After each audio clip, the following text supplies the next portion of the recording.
So Mother's Day is almost upon us, and here at No Recipe Required, we're celebrating with a brunch menu for mom, inspired by three TV moms, three of my favorite TV moms. We got the Carmela Soprano frittata already put up. Today we're going to do a French toast, a Marble Rye French toast. Estelle Costanza and that wonderful Schnitzer's Marble Rye is what it's based on.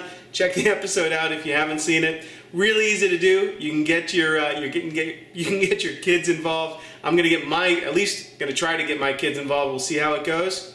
And we're always cooking at No Recipe Required.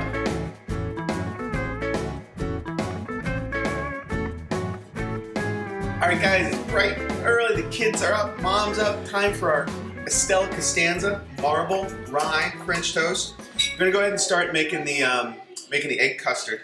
So I've got 4 eggs here. This is probably good for 6 or 7 pieces of French toast. And we're just gonna mix all the eggs up. I've got a little bit of milk here, call it maybe 3 tablespoons of milk in there. Some cinnamon, good 2 or 3 shakes, a little bit of vanilla extract. You don't need a ton of vanilla extract, it's pretty strong. And a little piece of nutmeg here that I'm just going to freshly grate. Obviously, if you want to do a pre-ground, you can. I just like the fresh stuff a little bit more.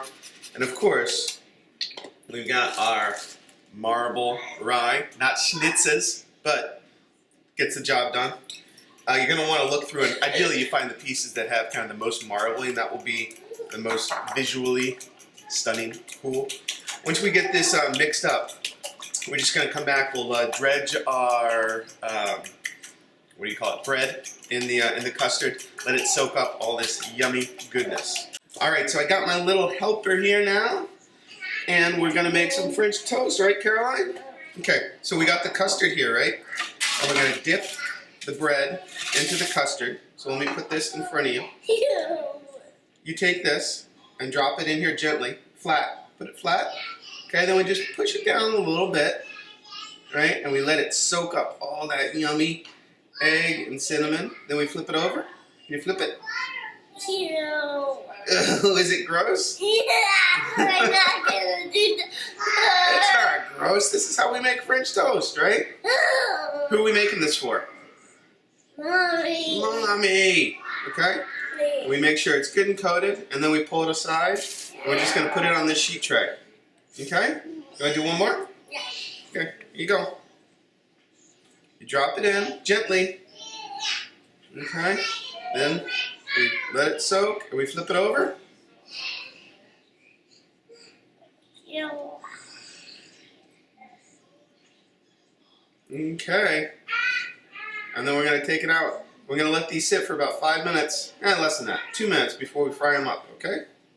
Okay, so we're ready to go ahead and cook off our French toast. I've got a little bit of spray oil and a good kind of medium-high heat on the pan. A little bit of butter for flavor in there. And once I get that melted, I'm going to take our Marble Rye soaked bread and just lay it in there. You don't want to crowd the pan too much. I think I got space for 3 pieces in there. I'm just going to let these cook for probably 3 minutes aside until it gets nice and crispy on the underside. So separately, while our French toast cooks, I've got some pecans here. I'm just going to toast these off for part of our topping. This is a medium hot pan. I'm going to let those go for 5 minutes or so, toss them. Every once in a while, it just brings out the flavor a little bit, and it's going to add great crunch to our French toast. Okay, so our French toast have been going for about 5 minutes or so. We're gonna flip them over. You should see nice golden brown, a little crispy on that side. We're gonna get them all flipped and go for about the same amount of time on that second side. All right, so since I'm working in batches here, I've got my serving plate right here. We're gonna grab our French toast as it cooks. We gotta try and lay them the same way, same direction, if I can. And then pop them into like a 300-degree oven while we do the rest of the French toast. All right, so we've got our French toast done. I'm not gonna cut the heat because we're gonna finish up with a nice little topping. Although I am gonna cut the heat so I don't burned the heck out of my hand. We're gonna lay French toast back down.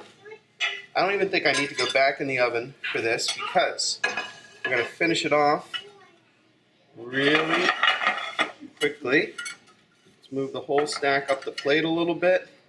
It's looking pretty good right now. We're gonna finish this with our pecans, which I've already toasted. I'm gonna throw a nice little knob of butter in there.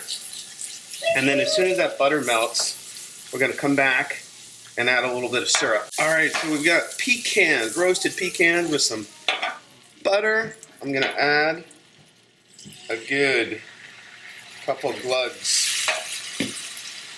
of fresh maple syrup. I like the fresh maple syrup. You can use log cabin, you can use what you want. I'm just going to heat that through and adding this hot maple syrup and butter along with the crunch of the pecans is going to be awesome on our French toast. And what we can do is just pour, because I don't have a spoon, our pecans and syrup right over the top of that French toast. You can always serve obviously a little bit more syrup on the side, and then let's just go finish this off with one or two more garnishes. Okay guys, so we've got our French toast here, our pecans, our syrup, our butter, everything. Time to finish it off. We've got a little bit of powdered sugar. I just threw in a little sieve here. You can tap it with a little knife, a little anything, dusted like that. It just looks so much nicer. And then of course a few berries. I'm using blueberries, some raspberries. Just toss them, and then maybe just one more dusting to get a little bit on top of the berries. And we are good with our Estelle Costanza Marble Rye French toast for Mother's Day. You're gonna love it, and I'll see you next time on No Recipe Required. All right, so that was my second in the series of Mother's Day recipes, the Costanza Marble Rye. Go ahead, give it a try. Make sure you also try the frittata. You know what? The frittata is awesome for brunch, Mother's Day brunch. I eat it for dinner a lot with a little salad. It's spectacular. Give that a try. And up next is gonna be the Lucille Bluth Bloody Mary. You're gonna love that, and I'll see you next time on No Recipe Required.